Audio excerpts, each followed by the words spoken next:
নমস্কাৰ বন্ধু-বান্ধৱীসকল, কি খবৰ আপোনালোকৰ? আপোনালোকক মোৰ ইউটিউব চেনেল পৰুৱাছ টিপছ এণ্ড ব্লগছলৈ পুনৰবাৰ স্বাগতম জনাইছোঁ।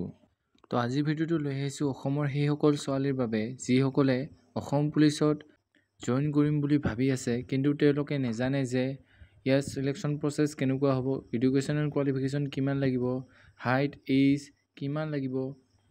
আজিৰ এই ভিডিঅ'টো তেওঁলোকৰ বাবে অতি উপযোগী হ'ব।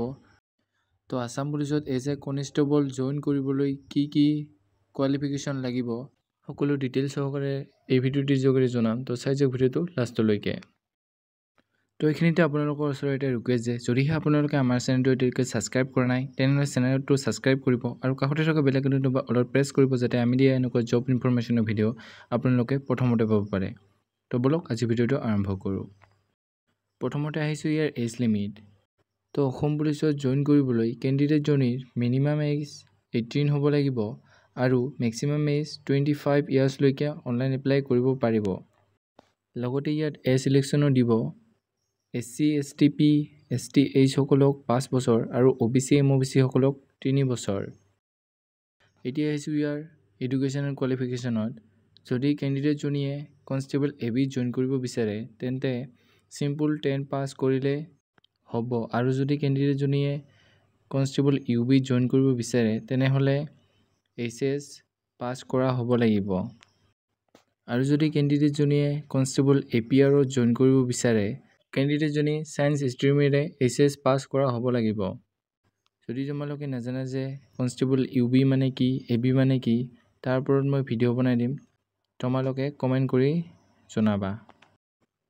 আসাম পুলিচত জইন কৰিবলৈ কেণ্ডিডেটজনীৰ জেনেৰেল OBC MOBC SC হ'লে হাইট লাগিব 154.94 চেণ্টিমিটাৰ আৰু STP STH কেটেগৰীৰ কেণ্ডিডেট হ'লে 152.40 চেণ্টিমিটাৰ লাগিব।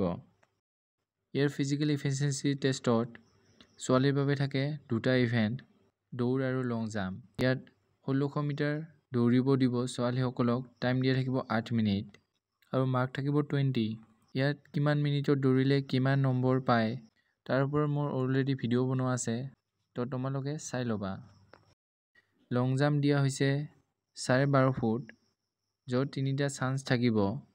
যিসকল কেণ্ডিডেটে 12.5 ফুট জঁপিয়াব পাৰিব তেওঁলোকে ফুল 20 মাৰ্ক পাব। ফিজিকেল মেডিকেল পাছ কৰাৰ পাছত কেণ্ডিডেটজনে ৰিটেন দিব পাৰিব। ইয়াৰ ৰিটেন এক্সামত 100টা কুৱেশ্যন থাকে, য'ত হাফ মাৰ্ককৈ থাকে, টোটেল মাৰ্ক থাকে 50।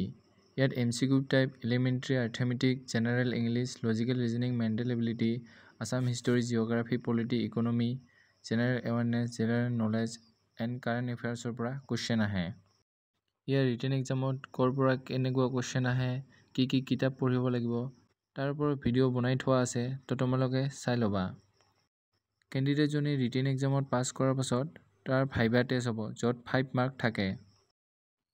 ইয়াৰ চিলেকশ্যন প্ৰচেছটো এনেকুৱা ধৰণৰ হ'ব। প্ৰথমতে হ'ব PST PET, তাৰপিছত হ'ব মেডিকেল টেষ্ট, তাৰপিছত হ'ব ৰিটেন এক্সাম আৰু তাৰপিছত ভাইভা। এইখিনি আছিল আসাম পুলিচ কনষ্টেবলত জইন কৰাৰ প্ৰক্ৰিয়া। যদিহে তোমালোকক ছাব ইনস্পেক্টৰ অৰ্থাৎ SI কেনেকৈ হ'ব পাৰি তাৰ ওপৰত ভিডিঅ' লাগে কমেণ্ট কৰি জনাব। এইখিনি আছিল আজি ভিডিঅ'। যদি ভিডিঅ'টো চাই ভাল পালে তেনেহ'লে লাইক কৰিব, কমেণ্ট কৰিব, বন্ধু-বান্ধৱীসকলৰ লগত ভিডিঅ'টো শ্বেয়াৰ কৰিব, যাতে তেওঁলোকে ইনফৰমেশ্যনটো পাব পাৰে। আজিলৈ জয় হিন্দ, জয় অসম।